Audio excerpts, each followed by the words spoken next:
Como começa a história da nossa igreja? Como começa a história da tua igreja? Como tudo se iniciou? A igreja, ela passou no período apostólico, um período de perseguição, um período imperial, um período medieval, um período reformador. Houve a contra-reforma, surgiu os missionários surgiram, aí vieram os pentecostais, pouco depois, vieram os protestantes, depois os pentecostais. Mas como tudo se iniciou? A primeira igreja no período apostólico, ela se inicia no final da primavera, lá em Jerusalém.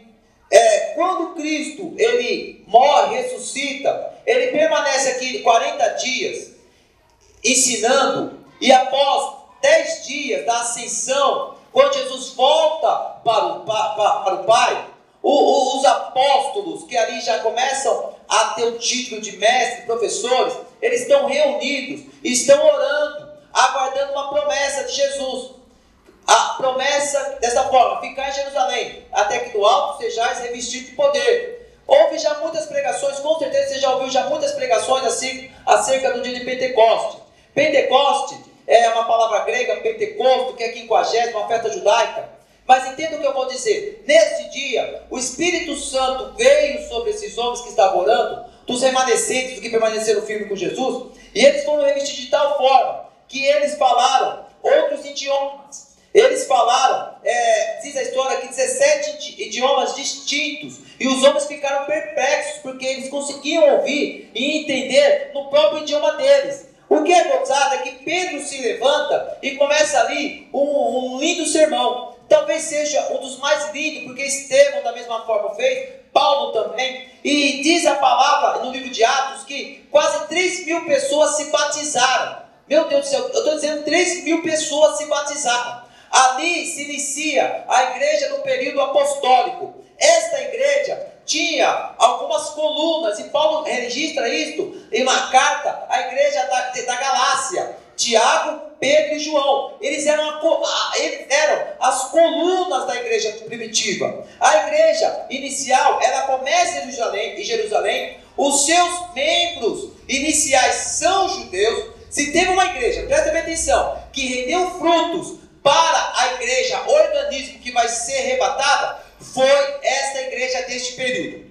Neste período, teve a morte de Estevão, teve a conversão de Paulo, teve muitas curas, teve muita salvação. Aqueles homens e aquelas mulheres, eles não eram prendidos com dinheiro. Será que é da mesma forma hoje? Eles não eram prendidos com as coisas terrenas. Muito pelo contrário, eles deixavam para que os apóstolos administrassem para o reino de Deus. Você deixaria hoje as suas posses para os apóstolos atuais administrarem? Os apóstolos que nós temos hoje, cada apóstolo doido que nós temos hoje, só o sangue de Jesus. Naquela época não, eles deixavam sim as propriedades, porque eles não eram pegados com dinheiro. Entenda o que eu vou dizer.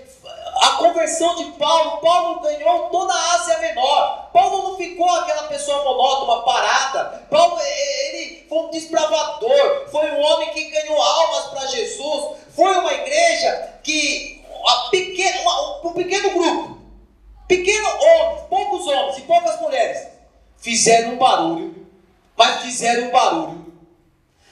Quando eles chegavam, já veio os baderneiros. Já vem esses homens fazer a arruaça, trocando as palavras.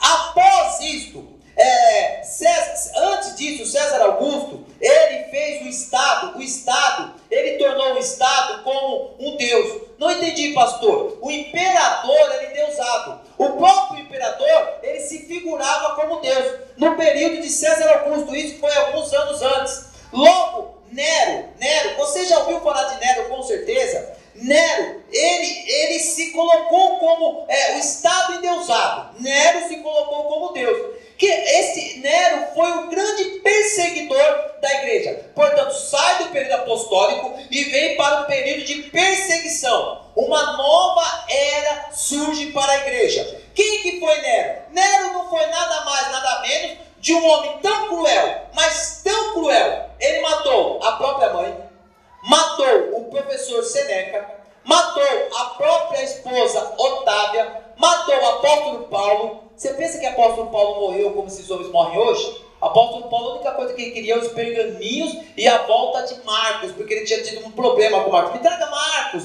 me traga Marcos. E provavelmente ele matou também o apóstolo Pedro. Nero, ele era um homem tão terrível, que ele incendiou alguns bairros da cidade de Roma e colocou a culpa nos cristãos. O que aconteceu com isso? Presta bem atenção. Os cristãos foram culpados por uma ação de Nero. Inicia uma perseguição ferrenha contra a igreja. Talvez você nunca ouviu falar isso. Porque se você nasceu, presta bem atenção por favor, se você nasceu neste período, nesse cristianismo, talvez você só ouviu isto: receba, toma, ora o fogo, ora o redemoinho. Talvez você se ouviu só isso. Mas o que Nero fez? Nero pegava os cristãos, colocava no Coliseu para ser mastigado por feras. Nega? Não vou negar. Você não vai negar? Não vou negar. Então vai ser mastigados por feras. Sabe o que Nero fez? Olha a cara da irmã. Sabe o que Nero fez? Nero crucificava os cristãos. Sabe o que Nero fazia? Nero pegava, embebecia os homens e mulheres com óleo, colocava, ficava à noite no jardim dele e colocava fogo para iluminar, para clarear o jardim de Nero. Nero foi isso. E os cristãos daquela época mantiveram-se firmes com Jesus. Não negaram Jesus. Alguns poderiam negar, mas a grande maioria permaneceu firme, permaneceu forte. Agora eu quero fazer uma comparação. Será que essa geração passaria isso por Jesus? Pensa com você mesmo. Será que essa geração seria jogada no Coliseu? Você acha que essa geração seria crucificada por Cristo? Ou ia ser incendiada? Essa geração, apegada no dinheiro do jeito que é, apegada nas coisas materiais, essa geração que quer viver 200 anos, porque tá bom aqui, o crente, ele sai do culto de ceia e vai direto para o McDonald's, sai do culto de ceia e vai direto falar da vida dos outros. A perseguição não parou. Domiciano, ele promove uma segunda perseguição, semelhante a de Nero. Presta atenção, até o ano 100 desta era cristã, até o ano 100, os cristãos foram brutalmente mortos. Eles foram brutalmente perseguidos. Houve um homem chamado Policarpo. Quem foi Policarpo? Policarpo foi discípulo do apóstolo João. Policarpo foi um grande homem de Deus. Aos 86 anos, próprio da senhora, aos 86 anos, olha que coisa linda, chegaram a Policarpo e falaram assim: nega Jesus. Policarpo, com 86 anos, vira e fala dessa forma: até aqui, Jesus só me fez coisas boas, por que vou negá-lo? De forma nenhuma, pode me matar, mas Jesus eu não nego. Policarpo foi mais um mártir por Cristo. Surgiram muitas pessoas, muitos imperadores, entre imperadores bons e maus, mas a igreja, os cristãos, foram perseguidos até por volta do ano 300. Eu estou dizendo até por volta do ano 300. Até ocorrer a suposta conversão de Constantino. Não sei se você já ouviu falar desse homem chamado Constantino. Constantino, ele teve um sonho que neste sonho, supostamente Jesus se revela a ele e ele se converte ao cristianismo, ele vence uma batalha, chega ao poder, ele é imperador e promulga uma lei em 313 chamado Edito de Tolerância. Como assim? Para de perseguir os cristãos. Não perseguem mais os cristãos. Foi um período bom. Por quê? Porque além do fim da perseguição, as igrejas foram restauradas. Houve privilégios para os cristãos. A crucificação foi abolida, o infanticídio foi reprimido, o tratamento aos escravos, ele melhorou, ele ficou melhor o tratamento aos escravos. Todavia, houve a união do Estado com a igreja. A igreja passou a ser Estado, e o Estado passou a ser a igreja. O que Constantino fez? Ele tirou da mão de Jesus a cruz e colocou um cetro. Ele tirou da cabeça de Jesus a coroa de espinho e colocou a coroa real. Ele tirou as vestes de Jesus encharcadas de sangue e colocou o manto do imperador. E Jesus se assentou no trono. O que aconteceu com a igreja naquela época? A igreja se tornou pagã. Como assim, pastor? Tinha uma adoração a uma deusa chamada Vênus e a Diana. Só que eles transformaram isso ao culto à Virgem Maria. Talvez você nunca ouviu isso, talvez. E aí que interessante, foi nesse período Constantino que se iniciou a adoração para a mãe de Jesus. Foi nesta época que eles começaram a adorar. Por quê? Por causa da conversão de Constantino, os cultos pagãos, ou seja, os sacrifícios pagãos, os eventos pagãos se introduziram dentro da igreja. E um desses é a adoração para a Virgem Maria, para a Igreja Católica Virgem. Para nós não, apenas a mãe de Jesus, bem-aventurada, não foi virgem porque teve outros filhos. A Bíblia é muito clara nisso, não deixa de ser bem-aventurada, mas nós não adoramos outra pessoa além de Jesus Cristo. Glória a Deus. A Roma, nessa época, ela sempre foi, presta atenção, Roma sempre foi uma referência para os demais países. Roma sempre foi. E então, o que aconteceu com Roma? Roma passou a ser a capital da igreja. Roma passou a ser a capital. Ficou entre Constantinopla e Roma. E Roma, ela se sobrepõe a Constantinopla e passa a ser a capital da igreja. É por isso que hoje nós temos lá na Itália todo esse segmento católico que vocês veem hoje. Após isso, vem a igreja medieval. A igreja medieval, a igreja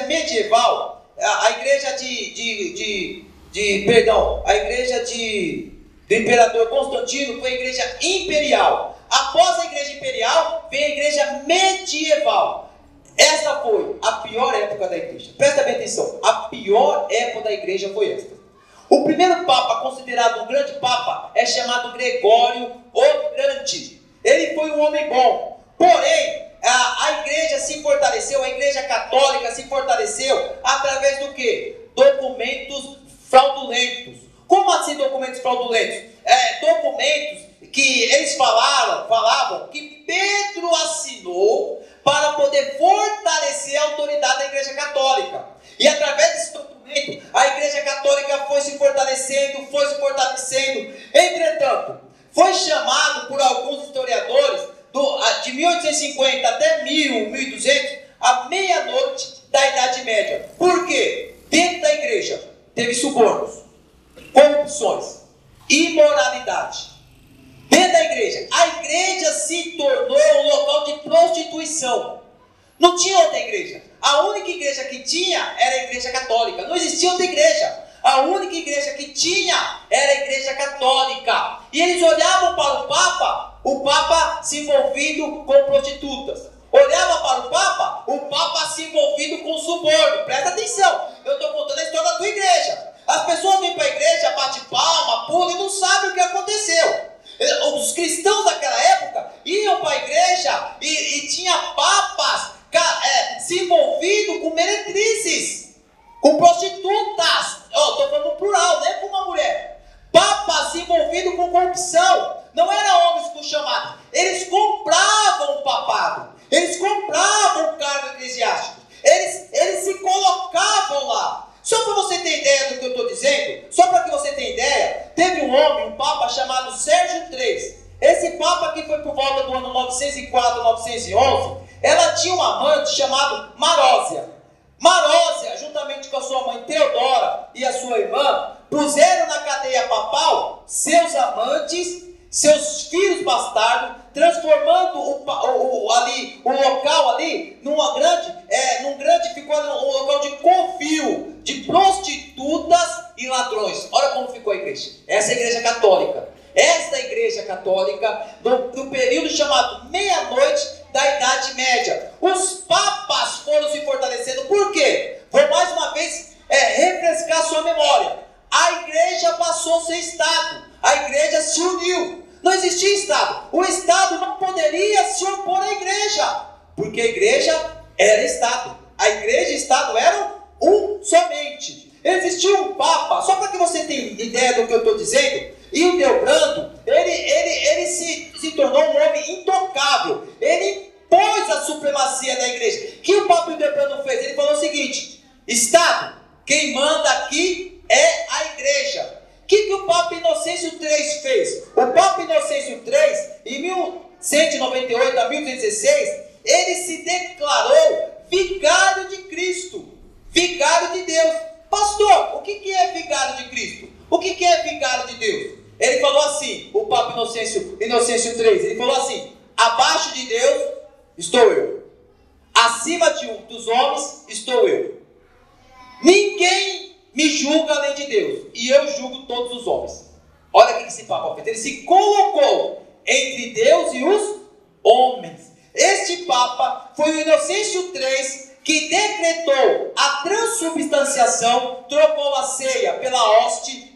Eu estou contando para vocês a história da igreja. Foi o Inocêncio III que fez a confissão auricular, que vocês hoje veem na igreja católica. Foi o Papa Inocêncio III que ele colocou como a infalível papal. Ninguém podia mexer com o Papa. O Papa poderia fazer o que for, ninguém podia tocar no Papa. Era um homem infalível, intocável. O que Inocêncio III fez? Ele proibiu, presta atenção, proibiu a leitura da Bíblia dentro do idioma de cada um. Só podia ter culto em latim. Então ele podia falar assim para as igrejas: vocês são trouxa. Falar em latim a igreja: amém. Eu quero seu dinheiro. Amém. Porque era em latim. Olha só o que eu estou contando para vocês.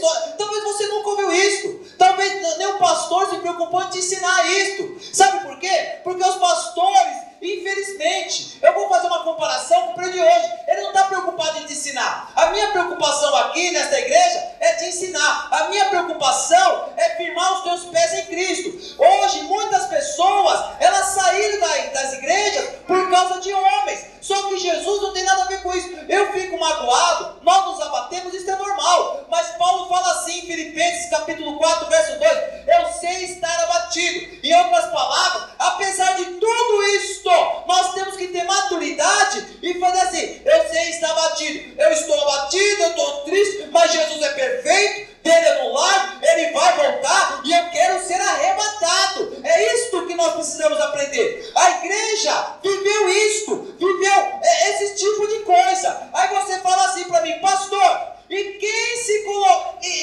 se alguém se colocasse contra a igreja, o que ia acontecer? O que vocês acham? Foi instituído a Inquisição, o julgamento, o inquérito policial. O inquérito policial deriva daqui da Inquisição.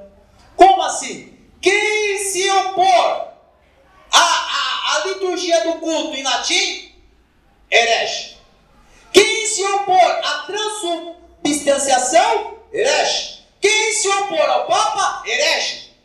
E o que acontecia com os hereges? Os hereges eram exterminados. Não tinha conversa, não tinha papo. Se opôs contra a igreja, se opôs contra o Papa, se opôs contra a igreja e contra o Papa, era exterminado, era morto. Cresceu a corrupção, cresceu a imoralidade, a degradação da religião. A igreja medieval, a igreja católica, ela se tornou num grande antro de pornografia, prostituição, corrupção, degradação. Imagine você, meu irmão, minha irmã, vocês que estão me ouvindo agora, os que queriam servir a Jesus, como que eles se sentiam em ver estes homens dessa forma.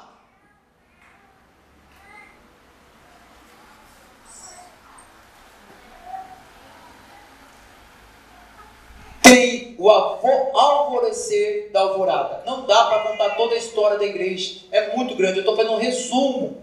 Eu estou querendo te explicar a história da igreja nesses 500 anos que nós vamos completar agora. Nasce o alvorecer da alvorada. O que é isso? Homens, presta bem atenção. Homens que deram a vida, deram as suas vidas pelo Evangelho. Pedro Brus, em 1110, ele protestou contra as inovações de Roma. De que forma? Construções de templos luxuosos. Pedro Brus, ele não concordou com isso. Adoração a crucifixos, a doutrina da transubstanciação, a celebração da missa para os mortos. Pedro Brus, ele não concordou. Pedro Brus foi morto, 1130. Arnaldo de Brescia, da mesma forma, protestou e foi enforcado por mandamento do Papa Adriano IV. Pedro Valdo na França, John Wycliffe na Inglaterra, João Hus, todos estes homens, eles protestaram contra esses tipos de atos na Igreja Católica. Eles protestaram contra esses tipos de ensinos. Por quê, pastor? Presta bem atenção agora. Porque eles liam a Bíblia. Eles liam a Bíblia. Sabe por que eles protestavam? Porque eles conheciam a palavra. E hoje, por que a igreja se cala? Porque não conhece a palavra. Por que esses homens não concordaram? Eles eram cristãos e estavam lendo. Mas que negócio é esse de orar por mortos? Mas que negócio é esse de adorar crucifixos? Eu vejo esses homens mastigando a Bíblia que nem você come uma picanha. Agora você conseguiu fazer deu um bom exemplo, né? Ficou bom exemplo, né? Nada melhor que uma picanha, né? Ainda mais quando tem aquela gordurinha, que não é pecado, Jesus. Só judeu que não come, graças a Deus que nós não somos judeus. Eles mastigavam a Bíblia Sagrada. Eles protestaram contra isso. Todos eles morreram. É uma pré-reforma. Isso é chamado de pré-reforma. Jerônimo de Savonarola, na Florença, na Itália, ele foi um pregador fervoroso. Foi um grande homem. Como? John Hus, ele foi queimado. Jerônimo foi morto. Não teve um único homem que foi morto neste período. Todos morreram. Por volta de 1400 surge um rapaz, um menino, chamado Martinho Lutero. Martinho Lutero era um menino. E Martinho Lutero, ele começa a ouvir. Sabe qual foi o estopim? Foram as indulgências. O que eram indulgências? Eram bulas. O que eram bulas? O Papa Leão X, através de um homem chamado João Tetzel, começou a programar assim, ao povo da aldeia. Presta atenção. E o povo comprava. Nós vamos começar a fazer um paralelo com a época de hoje. Você vai entender a época de hoje. Olha aqui João Tetzel começou a gritar: eu ouço os vossos pais, eu ouço os vossos irmãos, eu ouço os vossos familiares gritando lá no purgatório. Eles estão sofrendo. E para tirar essas pessoas de lá, vocês têm que comprar a bula. O que era a bula? Era o escrito do Papa, tirando as pessoas de lá, selada com o anel do Papa. Mas por que eles tinham essas indulgências? Sabe por que eles tinham essas indulgências? Para terminar o magnífico templo lá de Roma, o templo enorme de Roma. E cada vez que uma pessoa comprava, o dinheiro entrava. Agora eu vou fazer uma pergunta para você e você reflita comigo. Quantas pessoas compraram esse negócio aí? Quantas pessoas compraram? Vocês estão conseguindo fazer um paralelo com o dia de hoje ou não? Vocês estão me entendendo? Vocês estão conseguindo entender o que está acontecendo nos dias de hoje ou não? Vocês estão conseguindo entender? Vocês estão entendendo a história da igreja? Vocês estão entendendo mesmo? Eu posso ficar em paz? Porque quando eu ministro aula com meus alunos, eu falo: vocês estão entendendo? Aí meus alunos: estão entendendo mesmo? Vocês estão entendendo mesmo? Aí eu vou passar um simulado. Aí eu falo: ô Jesus amado, fiquei preocupado. O concurso está chegando. O que eu estou mostrando para vocês? O povo comprava bulas, papéis, para tirar a família do purgatório. O exemplo que eu passei aqui foi nosso músico, o Fernando. Um dia eu peguei um violão aqui, tentei voltar a tocar, ele falou: pastor, não pega mais o violão, pelo amor de Deus. Os ouvidos do Fernando são ouvidos preparados para a música. Aí vai lá o rapaz, trim, dom, trim, dom, trim, trim, trim, trim, trim, trim, trim, dom. Ele fala: pelo amor de Deus. Uma pessoa que toca bateria, aí vem uma pessoa para tocar a bateria, vai toc, toc, toc. Os ouvidos da pessoa falam: meu Deus do céu. Quem ama a Escritura, quem estuda a Escritura como esses homens, quando eles viam isto, eles falam: o que é isto? Mentirosos! Eu não posso me calar! Eu não posso me silenciar! Estão fraudulando o Evangelho! Eles estão distorcendo o Evangelho! Eu quero fazer uma pergunta para você, meu irmão e minha irmã que está me ouvindo esta noite. Você vai se calar pelas coisas que estão acontecendo? Este é o teu amor a Cristo! Vocês vão se calar! Vão deixar banalizar o Evangelho! Nós vamos se preocupar apenas, nós vamos nos preocupar apenas com as nossas vidas. Olha o que eles estão fazendo com o Evangelho. Martinho Lutero falou: não. Ele pegou, presta atenção, nesta época aqui, ó, volta de outubro de 1517, ele pegou, ele falou: como é que é? Eu estou ouvindo seus familiares gritando. Já não aguentava mais oração pelos mortos. Já não aguentava mais papa se envolvido com um monte de prostitutas. Não gostava mais da corrupção, do suborno. Já não aguentava mais um monte de adoração a anjos, crucifixos. Quando chegaram as indulgências, Martinho Lutero: chega! O que Martinho Lutero fez? Martinho Lutero, ele afixa 95 teses. Ele afixa na cidade da Alemanha 95 teses contra a Igreja Católica. Ele começa a dizer que aquilo não é certo. Ele começa a dizer que aquilo não é correto. Ele começa a dizer que aquilo não é bíblico. Pastor, como Martinho Lutero, ele entendeu isto? Lendo o livro de Roma. O justo é justificado pela fé. Somente pela fé. Martinho Lutero, ele queima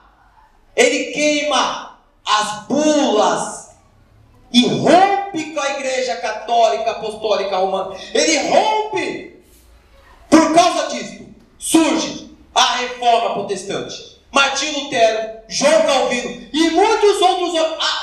Porque você tem que entender que a reforma foi regional. Cada pessoa fazia na sua região. Não tinha como fazer uma reforma mundial. Porque naquela época não tinha esses carros, irmão. Irmão, você que tem um carro, você que tem um carrinho, como o meu, popular, que anda 80 por hora, você pode dar glória a Deus, irmão. Porque é uma bênção. O carrinho, na história, o pessoal falou assim, o rapaz falou assim, numa época da história: eu vejo uma época que os homens vão se locomover a 80 por hora. Por quê? Porque o meio de transporte mais rápido é o cavalo, e o cavalo anda no máximo quanto por hora? 60. Então ele falou assim: vai chegar uma hora que os homens vão se locomover a 80. Já estão andando à velocidade do som. Já estão à velocidade do som. Esta é a ciência se multiplicando. Martinho Lutero, não apenas Martinho Lutero, mas João Calvino e muitos homens, eles promoveram a Reforma Protestante. É isso que nós vamos comemorar. Houve a Contra-Reforma. A Igreja Católica foi para cima, mas outros homens não se calaram. Outros homens não se silenciaram. Outras pessoas não se abateram. Outros homens. Deixa eu falar algo para você. Jesus, ele morreu para nos salvar. Paulo morreu defendendo o Evangelho. Pedro morreu defendendo o Evangelho. Policarpo de Esmina defendeu, morreu defendendo o Evangelho. John Wycliffe, John Hus, Jerônimo, Pedro Vaz, Pedro Brus morreram por causa do Evangelho. Martinho Lutero e tantos homens morreram por causa do Evangelho. Deixa eu falar, presta bem atenção, presta bem atenção. Presta bem atenção. Porque Satanás, ele trabalha na mente. E diz assim: você não é capaz. Você não é capaz. Você é uma pessoa incompetente. Você é uma pessoa que Deus não vai usar na obra. Você é uma pessoa que está ferida. Você tá é como se fosse um facão no coração. E a única coisa que te dá prazer é estar nas coisas mundanas, assistindo filme, em casa. Satanás, ele tenta destruir a igreja, colocando um desânimo no coração das pessoas.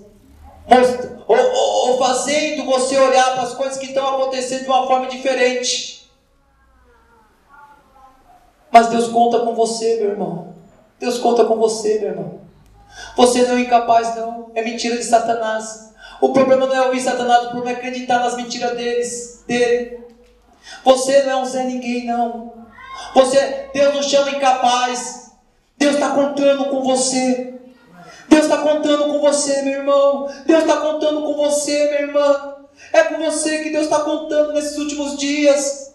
Eu não entendi, pastor. Sabe o que o Espírito Santo está dizendo para o teu coração hoje? Eu preciso de você, eu conto com você nesses últimos dias.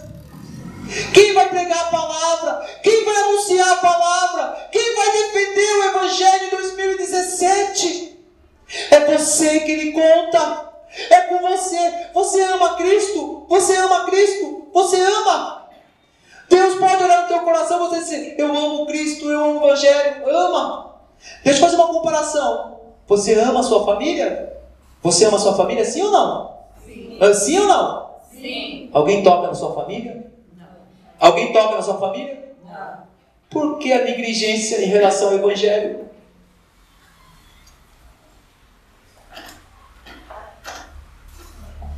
Porque a nossa omissão em relação ao Evangelho de Cristo? Porque nós falamos que amamos a Ele e não protestamos. O que nós temos que ter medo? Jesus está conosco. O Espírito Santo está conosco. Os anjos de Deus estão nos cercando. Quem mexe com a igreja? Deus não chamou você porque você é incompetente, não é mentira de Satanás. Deus chamou você e vai te capacitar cada dia mais. Você é vaso escolhido. Você é vaso escolhida. Deus quer usar você na terra. É você que Ele escolheu. É você que Ele separou. Quando os ossos, as peles, os nervos se formaram dentro da tua mãe, Ele olhou e falou assim: é meu vaso, é minha escolhida. Eu vou usar na terra. Não deixa a mentira de Satanás perpetuar dentro do teu coração. É você que Deus escolheu. Pastor, mas eu não alcanço muitas pessoas. Que você alcance uma. Uma alma vale mais que o mundo inteiro. Alcance uma pessoa. Uma pessoa. Uma pessoa. Uma pessoa no seu serviço. Uma pessoa na faculdade. Uma pessoa, um vizinho. Um parente. Uma pessoa. Nós estamos aqui, né, num número bom de pessoas. Se cada um alcançar uma pessoa, nós vamos esvaziar o inferno e dar um tapa na cara de Satanás. Deus chamou você, meu irmão. Deus chamou você, minha irmã. E você vai ser cheio do Espírito de Deus. Abra a tua boca e fala do amor. Prega a palavra. Defenda o Evangelho de Cristo.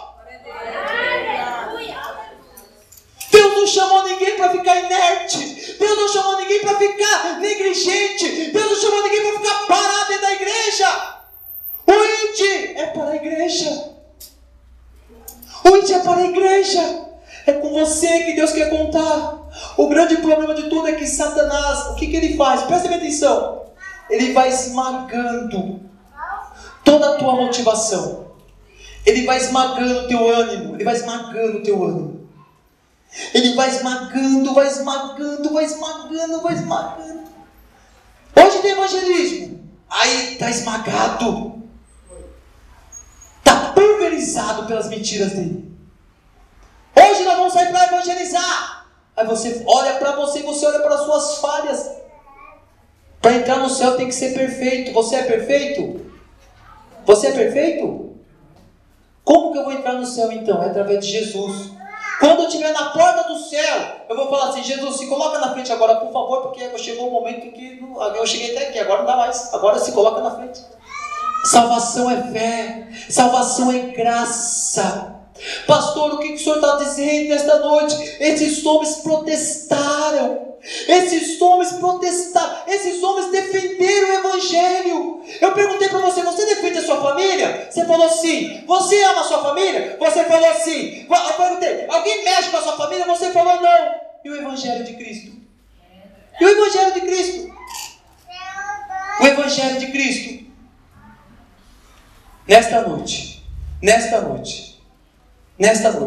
conscientemente, eu protesto contra os cultos antropocêntricos, em que o pregador tem que ser aplaudido, e que a cantora tem que vender CD, e o povo tem que ouvir o que quer. Nesta noite, eu protesto contra pastores, missionários, apóstolos gananciosos, corruptos, que roubam e acabam com a igreja. Nesta noite eu protesto contra sacrifícios que as pessoas colocaram dentro da igreja. Eu protesto nesta noite que eles estão ensinando salvação por obras. Quem fizer isso será salvo, quem não fizer não vai ser. Nesta noite, aqui na Assembleia de Deus de Parque Goianazes, eu protesto contra vendas de toalhas ungidas, canetas ungidas, sabonete ungidos, toalhas, cobertores, papéis, carteira profissional ungida. Nesta noite, eu protesto contra pastores que não pregam mais contra o pecado. Adultério é pecado, fornicação é pecado, atos homossexuais é pecado, mentira é pecado, o divórcio não existe, é um só, casou, vai viver ao resto da vida. Eu protesto contra pastores que não pregam contra o pecado, feitiçaria, todo tipo de divisão, dissensão, desarmonia é pecado. Nesta noite eu protesto contra as indulgências na época de hoje, sal grosso nas igrejas, arruda, pede arruda na igreja, cobertor judaico na igreja. Eu protesto contra esse engano, esta mentira. A salvação é por Cristo, Ele que morreu, foi Ele que se entregou, somente por Ele que nós vamos entrar no céu. E o que nós temos que fazer nesta região que nós estamos? Protestar contra esses mentirosos e fazer a igreja do Senhor avançar. É época de avançar. A reforma não parou, nós temos que continuar protestando. A reforma não parou, vamos avançar, avançar, avançar, avançar, avançar. Deus não chama covardes, chama corajosos. Os dons é para o irmão e para a irmã. Abra a tua boca, vaso. Abra a tua boca no teu serviço. Abra a tua boca onde você está. Fale. Tem pessoas, olha, presta bem atenção, eu falei isso na vigília. Tem pessoas que falam: não julgueis para não ser julgado. E para o versículo aí. Texto fora do contexto. João capítulo 7, verso 24. Julga segundo a reta vara da justiça. Julgar segundo a palavra. Esses hipócritas não vão acabar com a igreja de Cristo. Nós aqui, juntamente com nossos irmãos protestantes e outros irmãos da igrejas pentecostais, podemos ser pequenos, podemos ser simples, podemos estar no fundo da Zona Leste, mas nós vamos protestar e defender o Evangelho de Cristo. Nós fomos chamados para abrir a boca, nós fomos chamados para anunciar Cristo, nós fomos chamados para dizer que Jesus Cristo, Ele cura, Ele salva, Ele batiza com o Espírito Santo e que Ele vai voltar. Nós fomos chamados para dizer que Jesus, somente Ele brilha na igreja. Protesto contra as celebridades gospel,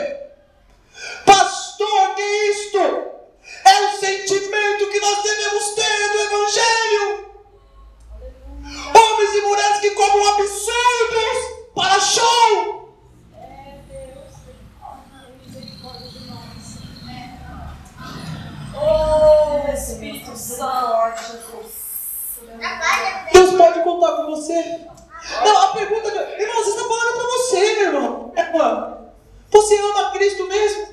Estamos banalizando o Evangelho. Encosto na panela, encosto na caixa d'água, encosto na vassoura, deixa a vassoura atrás da porta para tirar o azar. O crente vai, compra a vassoura e deixa atrás da porta para tirar o azar.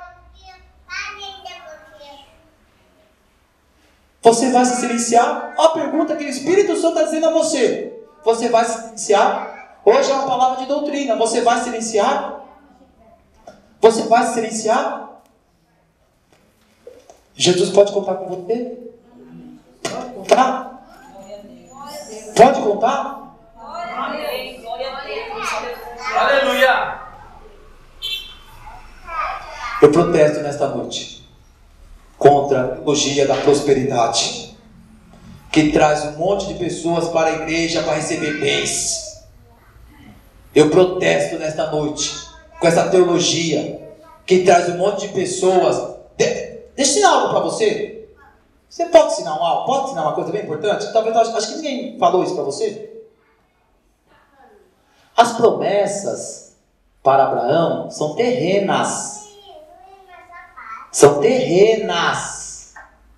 Eis que eu vou te dar uma terra que mana leite e mel. Era para Abraão e para a sua descendência. Não é para você. Você é gentil, você não é judeu. A promessa ali, ela é terrena. Não tem nada a ver. Hoje, quando a pessoa fala assim: eu vou profetizar, levanta a mão, você vai receber terra que leite, manda e mel. Você é judeu? Você nasceu em Israel? Seus pais são judeus? Aqui tem uma mistura: nortista, nordestino, sul, Pernambuco, tem tudo aqui. Você não é judeu. A promessa é para judeu. A promessa é para Israel. Sabe qual que é a promessa da igreja? Sabe qual que é a promessa? Você faz parte da igreja? Sabe qual que é a promessa da igreja? É o arrebatamento. Eu protesto contra essa pregação de terra que leite, mano e mel. A pregação é Cristo. Foi Ele que morreu, foi Ele que ressuscitou, é Ele que tem que brilhar. A celebridade é Cristo. A glória, louvor, a adoração é para Jesus Cristo.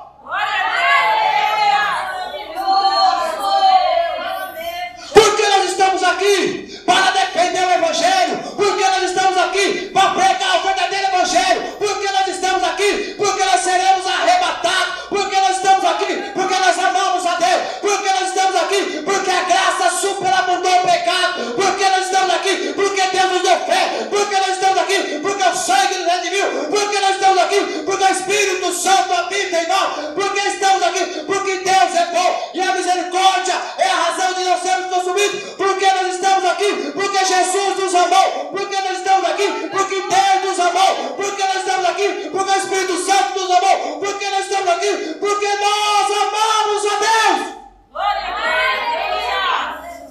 Protesto.